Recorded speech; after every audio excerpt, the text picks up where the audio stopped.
Well, joining me is Tata Motors' Guenter Butschek. So thank you so much for your time and speaking to Bloomberg Coin. In the panels you made a very interesting comment saying that the Indian automotive industry is about to collapse. What makes you say that? If you just take the fact that this is, as statistically confirmed, the longest lasting crisis. People said it's 12 months, other people were already very generous and called it 18 months of a crisis. If you put on top to the PV crisis, indeed 12 plus months, and you take the CV crisis, where we actually got into cargo in the crisis already as of October, November last year, then beginning of the year accelerated by a crisis also on the construction vehicles in the sector of the medium heavy duty trucks. It's the longest lasting crisis this industry has ever seen. And as we always thought, next quarter is going to be better. Right. And after the fiscal year, the worst is behind us. It got worse. After we saw the first quarter of this fiscal year, which is normally a weak year, we expected there's going to be some slight improvement, getting closer to the festive season, and then slowly out of the monsoon, which has very powerfully come back the last couple of days. We actually expected the second quarter gives us some signs of recovery, early signs of recovery. But you have seen the figures that got published on Sunday afternoon across the entire industry, player by player by player, rock solid negative degrowth in rock solid higher two-digit numbers on wholesale. Because this is what is formally reported, and honestly speaking, taking at the same point of time into consideration that this is not only an automotive manufacturing issue, that this is an impact on the entire value chain. Right. Suppliers on the one hand side, which we are going to talk about tomorrow at the ACMA annual convention, and dealers, where it has even been shared today, a number of dealers which have actually gone out of business, who closed the shops. If this is not getting us close to the collapse of the growth story, be careful, because I didn't say the automotive industry is to collapse. I said the Indian automotive growth story is about to collapse. Because we expected to be latest in 2 years' time, the third largest automotive market in the world. But with the backdrop we have experienced in the last 12 months, with a consistent degrowth of the market, has actually created a good gap against the initial aspiration. And if this is going to last longer, the industry is going to be automatically forced to also compromise on the future. So that means even if we get out of the crisis, as we would normally state, we are going to get stronger out of the crisis. We possibly get weakened out of the crisis, and the recovery is then negatively going to impact the future growth perspective. And that's the reason why I said the Indian growth story, that's muted a little bit, is at risk, but it could also collapse if we are not going to see a recovery soon. Right. No, but we have seen a stable government. We saw the monsoon also, a normal monsoon. Government has provided SOPs to revive the industry. Still, what is not working well in India's automotive industry favor? Why the optimism is not coming back? What needs to be done?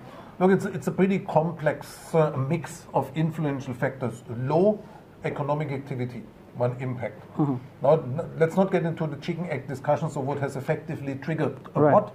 Then the liquidity crisis ever since last year, September. Within the automotive industry, we have seen a queue of products upgrades, driving the cost, driving the price. At the same point of time, changes in the regulatory environment, as it was the increased axle load, where we literally got overnight 25% additional capacity on the fleet. Allow me a side remark. CAGR for medium heavy duty trucks has been in average 7 to 8%. 25% additional capacity has literally wiped out the additional demand as it would have been required against the CAGR for 3 years. So this is something that still needs to swallow. Now the combination, low economic activity across the different sectors and industries, low demand, higher capacity, lower freight rates, and you actually have the perfect storm. And this is what we have literally seen in the last a couple of months. And it actually got reinforced because the crisis took longer. Now coming back to the months of August. We got invited by the finance minister. She very patiently heard us out. And we brought all the arguments forward. And she promised to come up with a package.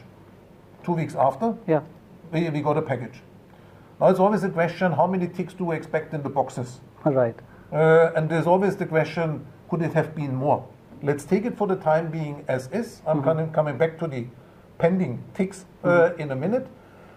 All the white boxes were ticked. The liquidity box in multiple times, banking related, NBFC related, related to the outstanding payments of the government, contracting of new infrastructure projects. So this is a big relief on one of the key constraints that has contributed to the crisis, directly impacting the automotive industry, indirectly impacting the automotive industry. But question asked today, have you seen the improvement? Right. Literally impossible, because it was announced a week before the month end closing. On most of these actions, either an execution guideline for the policy is required, or the money needs to end up in somebody's pocket, with an NBFC or with you as a small and medium enterprise expecting some payment, because as long as this is not in your pocket, it's not gonna lead to consumption. So I think we are currently sitting in a time lag where we shouldn't be too critical as far as the effectiveness of the package is concerned. We need to give the package the time to actually land in the real economy. And it's going to land. Is it going to be sufficient? Right. In order to also deal with another phenomenon, the customer sentiments. So I talk retail customers. Customer sentiments, and at the same point of time, confusion of customers because of technologies, because of changes in the business models. So it's a wild mix of all kind of influential factors. That's a different issue. That's the reason why we are saying let's wait what this is going to bring. But on the other side, we need to jointly manage with the government expectations. Because just the fact that people hope that the 20th of September is going to bring, by a decision of the GST Council, a reduction of GST, which would make the acquisition cost of a new vehicle significantly more attractive, is currently one of the factors why we have not seen the package firing, and why we have seen, on the contrary, customers not coming to the showroom, or customers even cancelling their orders and saying, I cancel, I will wait and see, and I'm going to come back after there is clarity if this is going to happen or not. That's the reason why across the board all the speakers today said, and I made a very strong statement, we need to we need clarity from the government here and now. Because if we're going to lose the month of September, which is the first half of the festive season, where we have the festive season already, like for example in Kerala, positive customer sentiments, which could actually start helping to bring the uptick of the industry. If we miss this one, we have only 1 month left of the festive season, and if this month is then going to compensate for potential losses in the month of September is a different question. So therefore the big question mark is, the strong demand is clarity. Right. Managing expectations, because I do believe that in the moment the expectations are clarified or answered, that we are going to see the impact in the market. Then the only remaining question is for all of us, how fast is it going to increase? How steep is it going to increase? How long is it, and how high does it get, and how long is it going to last?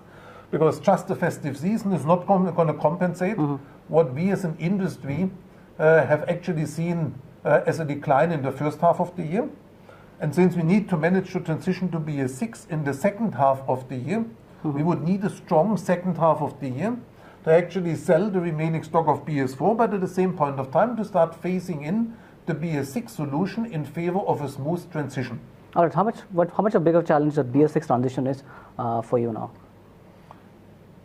As we speak now, it's a big challenge, because you know it, because we have always all been very outspoken As far as the stock situation is concerned, that's all BS4. Stock is significantly higher than what it is supposed to be, because previous retail and wholesale assumptions did not work out. We have now started to make the stock corrections. We have seen it by lower wholesale figures, in particular on our side, in the months of August, after we have seen the same in the months of July, because we have shifted paradigm to retail. So we help our dealers to really excite the market by market activation to get on retail going. Retail is going to go against the stock, and it can actually start pulling on wholesale as far as the replenishment of the stock level is concerned, in order to get the right volume and the right mix, in order to serve the customers' expectations for the future.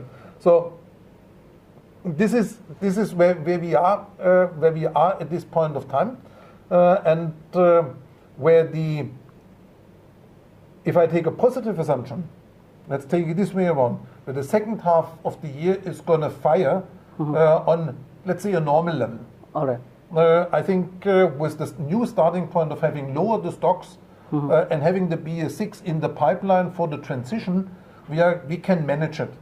If we would end up with a subdued demand, so that means not wholesale, retail, where customers decide not to buy, customers decide to wait, for all the reasons we have just discussed, then we are going to face a big issue, because the stock on hand could easily lead to a situation that we need to face in BS6, still sitting with BS4 stock, which cannot be cleared, and that would certainly negatively impact the entire industry.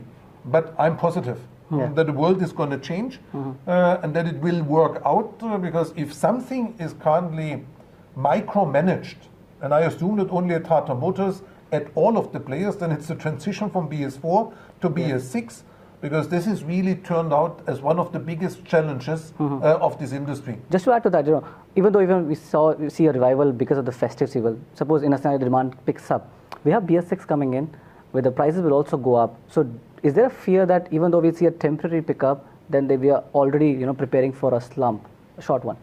It's a good question. In all of the markets where such kind of transitions have taken place, by the way, in none of the markets was a hard transition date from the one emission standard to the next emission standard, but wherever you have seen it, it has always led to a dip in the demand, because there has always been a pre-buy, because the ones who wanted to buy, the ones who actually understood that it is an attractive purchase to take the old emission standard, and it doesn't harm, because it can still operate this vehicle in all kind of conditions, there was always a pre-buy.